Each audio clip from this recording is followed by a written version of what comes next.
How's it going, everyone? Alex with Jeeps Limited here. So today we're going to be working on my 2016 Jeep Wrangler JK Rubicon with the Dana 44 rear axle.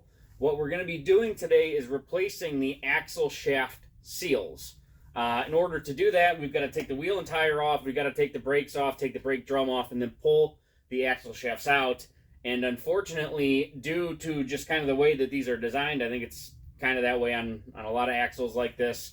You actually have to replace the bearing just to replace the seal, and it can be a little bit tricky, but I'm going to show you guys kind of how I go about doing that. And fun fact for you, just so you guys know, if it's any indication of what you're about to see here, I'm doing this again because I did it about 3 weeks ago, and I put the seals on backwards. So lesson learned there, cost me another $120 in parts and another evening in my garage working on my Jeep. I guess... measure twice, cut once, make sure you pay attention to what you're doing, otherwise you're just be doing it again. So, this was all just a part. I'm expecting it to go pretty easy, and I think I'm going to do it right this time. However, we will see up next on Jeeps Limited. Alright, so I got the wheel and tire off. I also took off my spacer. If you've got a wheel spacer, you're going to need to take that off at this time. We're going to go ahead and pull the brake caliper, and we can get the rotor off of there. And then we need to pull the wheel speed sensor at least out a little bit, get it out of the way, and then we can actually pull the axle shaft. It should be that quick. There's really not a whole lot that needs to come off in order to do this, which is nice.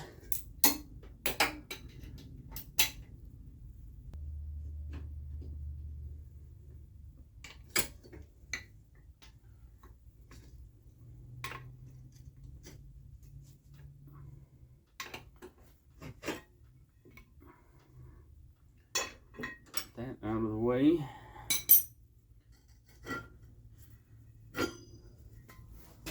That out of the way, which is full of oil. I have to clean that. Okay, and now I'm gonna find the right size for the wheel speed sensor.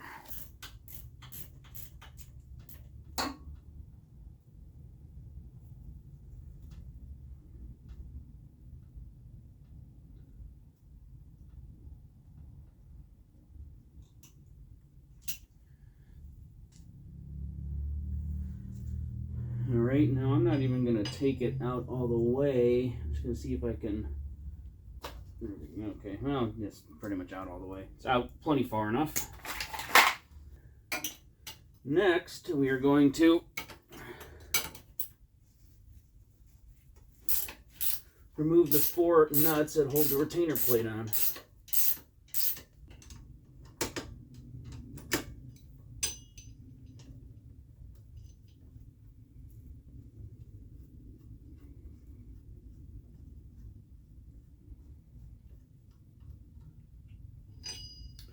Okay, with all 4 of the nuts holding in the backer plate, it's ready to come out. It's probably not going to just slide right out, which is okay. We have a trick for that. We're going to take our brake rotor,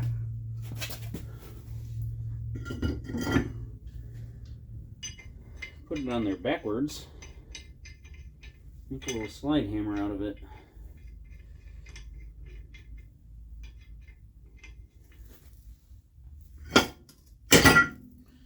There we go.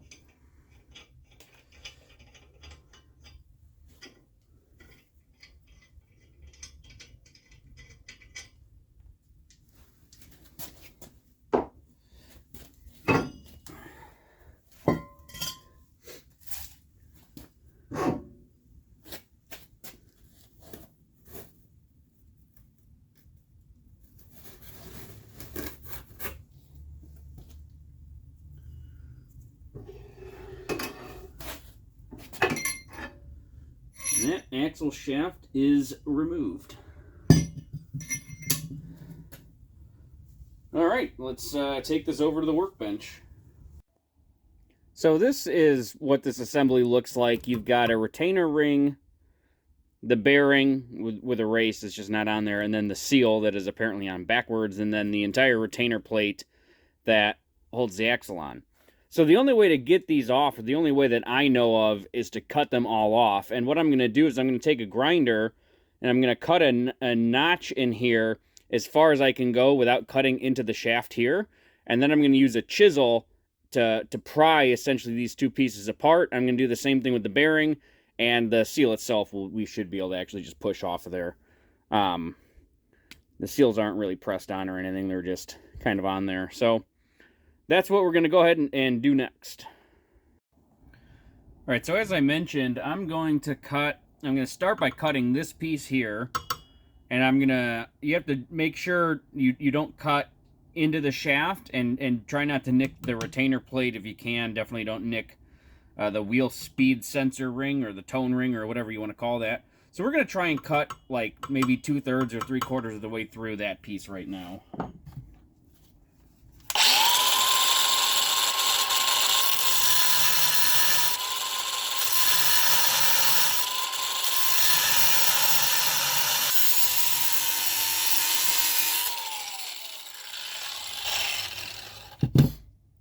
All right, so we got,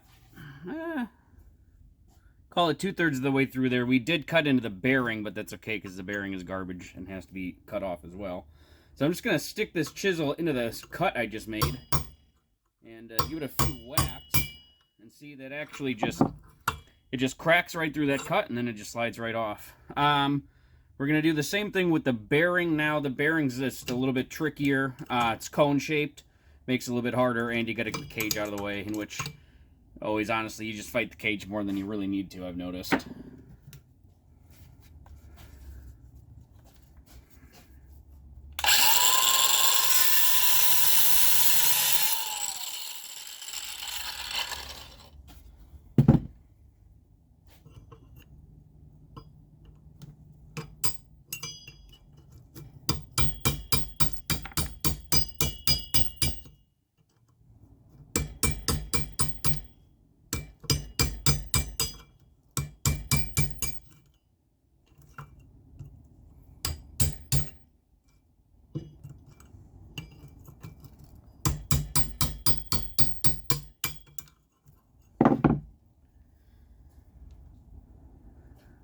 So all I did on the cage was I just sliced it and then pried it off. That'll certainly make a mess everywhere. This piece here is part of the bearing race that always seems to come off.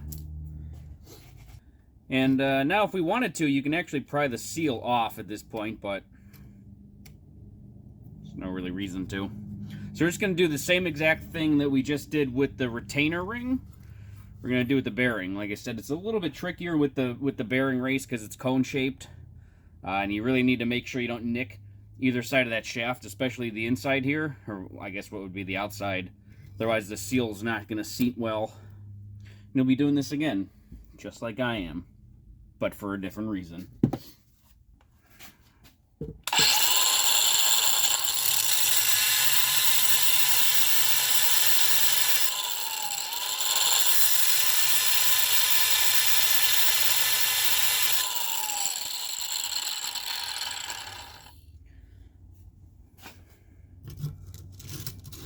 Actually, can make our life slightly easier and move that seal out of the way. Now we don't have to worry about nicking the retainer plate.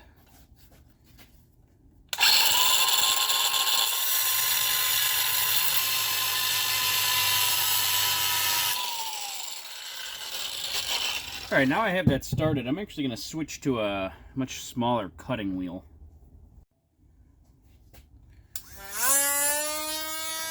The torque.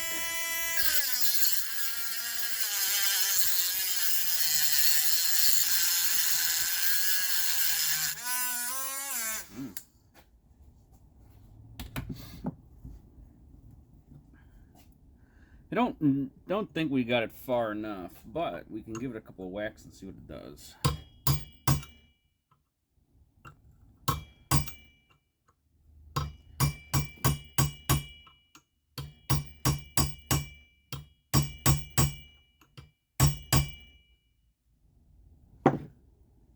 We'll grind on that a little more.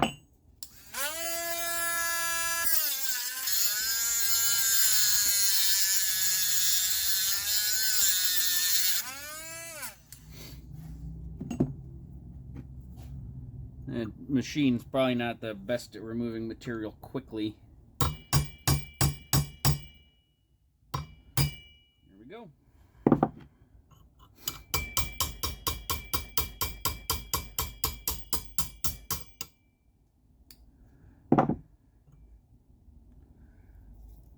Part of the seal that apparently is also just ripped off, so it's weird. Anyway, there we go. The next step here, I'm going to clean this up a little bit and then hopefully put the seal on right this time. We'll see, though. Anything could happen. Okay, so I got that all cleaned up, and I have everything on in what I do believe to be the correct orientation now, which is backing plate with the bolts pointed toward the axle housing, the seal in the correct orientation, in which I'm not going to tell you what orientation I put it in because clearly I don't know, and I'm just guessing based off of my previous experiences. And then I have the bearing with the bearing race pointed toward the axle housing, and then I have the, I believe it's just referred to as a retainer ring on there. I'm going to push them both of them on at the same time. I've seen it done either way. I don't really think it matters. I'm just going to go for it. So I'm going to move this to the press and go ahead and start pressing it in. All right, the passenger side shaft is actually a little bit of a pain because this setup is just slightly too small. So I got to press it on a little bit, then raise it back up, and press it on a little bit, and raise it back up, and it's just kind of a hassle. Yeah, I did put a little bit of oil on everything as a pre-lubricant, just to be nice.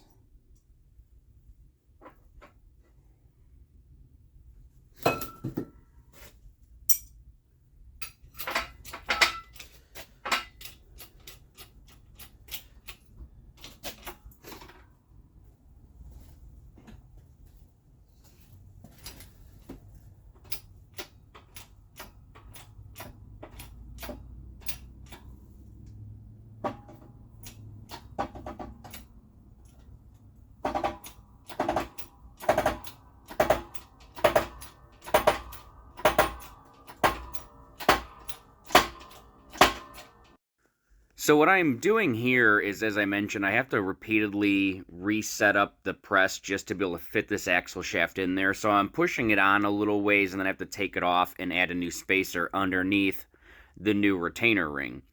And what I was using as a spacer is actually the old retainer rings that I've taken off previously. They work really well because they obviously fit the shaft perfectly.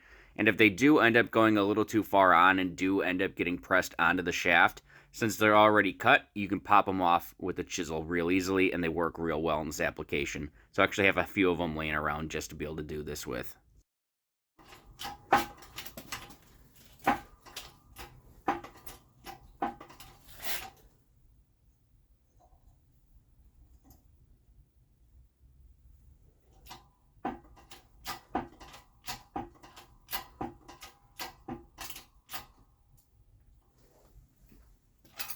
Alrighty.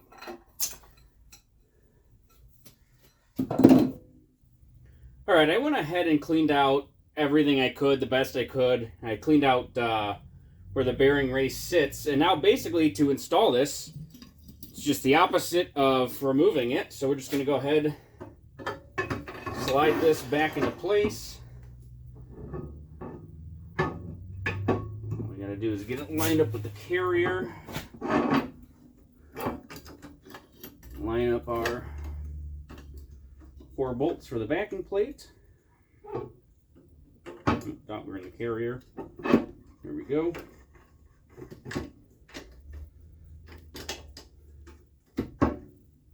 And we can slide it into place. All right, now all we got to do is bolt everything back together. We'll start with the wheel speed sensor.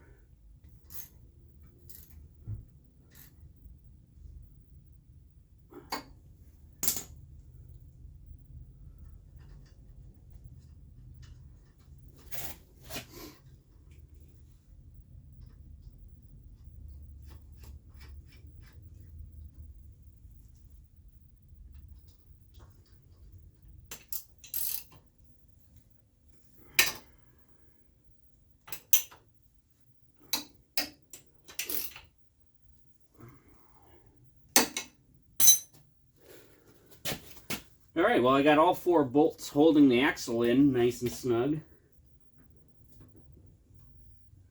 Axle spins, so that's good. I'm going to put my brake rotor on. And then, actually, what I'm going to do to keep the brake rotor from flopping around as I try to put the caliper back on, I'm going to put my handy-dandy wheel spacer back on.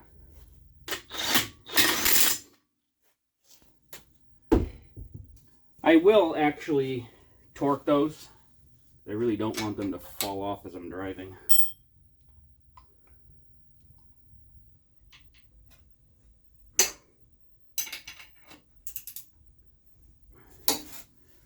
Alright, well that is reassembled. The only thing left to do on this side is going to be to torque the wheel spacers and go ahead and put the wheel and tire back on, and then this side is done. That honestly didn't take too long. It wasn't too bad. I guess I'm getting good at it. Next thing I got to do is actually got to move the Jeep over here onto this side of the garage and then do the next side, which I'm going to do really, really quickly. You guys just watch. So I'm sure there's enough people out there on the internet that are just going to say that I'm probably an idiot since I'm making a video of me doing this for the second time since I screwed it up the first time. And they're going to say that I probably shouldn't be making videos on stuff like this because I clearly don't know what I'm doing. Which is true, but the point of me making these videos is actually to show everybody out there that, first off, I don't really care if you think I'm an idiot. And secondly, this is how you learn. This is what you need to do to actually learn how to work on vehicles and overcome problems. Is it annoying that I did it wrong the first time? Of course. Do I wish I did it right the first time? Of course. But this is the reality of working on cars when it's your hobby.